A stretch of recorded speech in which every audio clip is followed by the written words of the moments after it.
24, 36,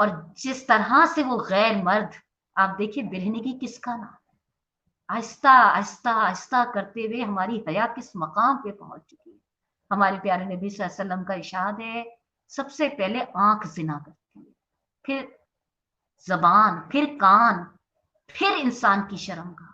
اس کا مطلب کیا ہے؟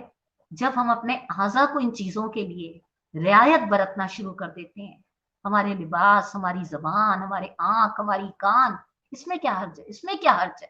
میں تو بس ویسے ہی دیکھ رہی تھی، میں تو بس ویسے ہی ذکر کر رہی تھی۔ یہ چیزیں آہستہ آہستہ فرمان رسول صلی اللہ علیہ وسلم کے مطابق کس طرح شرمگاہ کو زنا کے لیے تیار کر دی ہے۔ پیارے نبی صلی اللہ علیہ وسلم سے زیادہ صاحب حکمت کیا کوئی ہو سکتا ہے؟ کیا کہا؟ اس کے بعد اگلا جملہ کیا ہے؟ وَالذَّاكِرِينَ اللَّهَ كَثِيرًا، اور اللہ کو کثرت سے یاد کرنے والے۔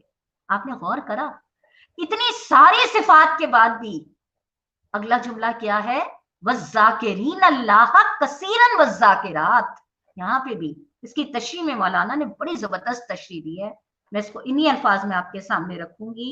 حاشیہ نمبر 63 پڑھ رہی ہوں۔ اللہ کو کثرت سے یاد کرنے کا مطلب یہ ہے کہ آدمی کی زبان پہ ہر وقت زندگی کے ہر معاملے میں کسی نہ کسی طرح اللہ کا نام آتا رہے۔ یہ کیفیت آدمی پہ اس وقت تک طاری نہیں ہوتی جب تک اس کے دل میں اللہ کا خیال بس کے نہ رہ گیا ہو۔ انسان کے شعور سے گزر کے اس کے لاشعور تک جب یہ خیال گہرا ہو کے اترتا ہے، تب اس کا یہ حال ہوتا ہے کہ جو کام اور جو بات وہ کرتا ہے اس میں اللہ کا نام ضرور لے گا۔ کھائے گا تو بسم اللہ، فارغ ہوگا تو الحمدللہ، سوئے گا تو اللہ کو یاد کر کے اٹھے گا تو اللہ کا نام لیتے ہوئے، بات چیت میں بار بار اس کی زبان سے بسم اللہ، الحمدللہ، انشاءاللہ، ماشاء اللہ اور اس طرح کے دوسرے کلمات نکلتے رہیں گے۔ اپنے ہر معاملے میں اللہ سے مدد مانگے گا، ہر نعمت ملنے پہ اس کا شکر ادا کرے گا، ہر آفت آنے پر اس کی رحمت کا طلبگار ہوگا، ہر مشکل میں اس سے رجوع کرے گا، ہر برائی کا موقع سامنے آنے پر اس سے ڈرے گا، ہر قصور سرزد ہو جانے پر اس سے معافی چاہے گا، غرض اٹھتے بیٹھتے اور دنیا کے سارے کام کاج کرتے ہوئے اس کا وظیفہ خدا کا ذکر ہوگا۔ یہ چیز در حقیقت اسلامی زندگی کی جان ہے۔ دوسری جتنی بھی عبادات ہیں ان کے لیے بہرحال کوئی وقت ہوتا ہے جب وہ ادا کی جاتی ہیں اور انہیں ادا کر چکنے کے بعد آدمی فارغ ہو جاتا ہے، لیکن یہ وہ عبادت ہے جو ہر وقت جاری رہتی ہے، اور یہی انسان کی زندگی کا مستقل رشتہ اللہ اور اس کی بندگی کے ساتھ جوڑے رکھتی ہے۔ یہ حالت جب انسان کی ہو تو اس کی زندگی کا ہر کام بالکل اس طرح ٹھیک ٹھیک چلتا ہے جس طرح ایک پودا اپنے مزاج کے مطابق آب و ہوا میں لگا ہو۔ اس کے برعکس اگر مخصوص اوقات میں عبادت کر لی جائے تو اس کی مثال اس پودے کی سی ہوگی جو اپنے مخالف آب و ہوا کے ماحول میں محض باغبان کی خاص خبرگیری کی وجہ سے چل رہا ہو۔ اس بات کو نبی صلی اللہ علیہ وآلہ وسلم ایک حدیث میں یوں واضح فرماتے ہیں۔ معاذ بن انس روایت کرتے ہیں کہ ایک شخص نے پیارے نبی صلی اللہ علیہ وسلم سے پوچھا، یا رسول اللہ، جہاد کرنے والوں میں سب سے بڑھ کے اجر پانے والا؟ فرمایا، جو ان میں اللہ تعالی سب سے زیادہ یاد کرنے والا ہے۔ اس نے عرض کیا، روزہ رکھنے والوں میں سب سے زیادہ اجر پانے والا کون ہے؟ فرمایا، جو ان میں اللہ تعالیٰ کو سب سے زیادہ یاد کرنے والا ہو۔ اس نے عرض کیا، روزہ رکھنے والوں میں سب سے زیادہ اجر کون پائے گا؟ فرمایا، جو ان میں سب سے زیادہ اللہ کو یاد کرنے والا ہو۔ پھر اس شخص نے اسی طرح نماز، زکوٰۃ، حج اور صدقہ ادا کرنے والوں کے متعلق پوچھا، اور پیارے نبی صلی اللہ علیہ وسلم نے ہر ایک کا یہی جواب دیا، جو اللہ کو سب سے زیادہ یاد کرنے والا ہو۔ محسوس ہوا آپ لوگوں کو؟ حالانکہ آپ سوچئے نماز پڑھنا ہے تو اللہ کو یاد ہی کر کے تو پڑھ رہے ہیں،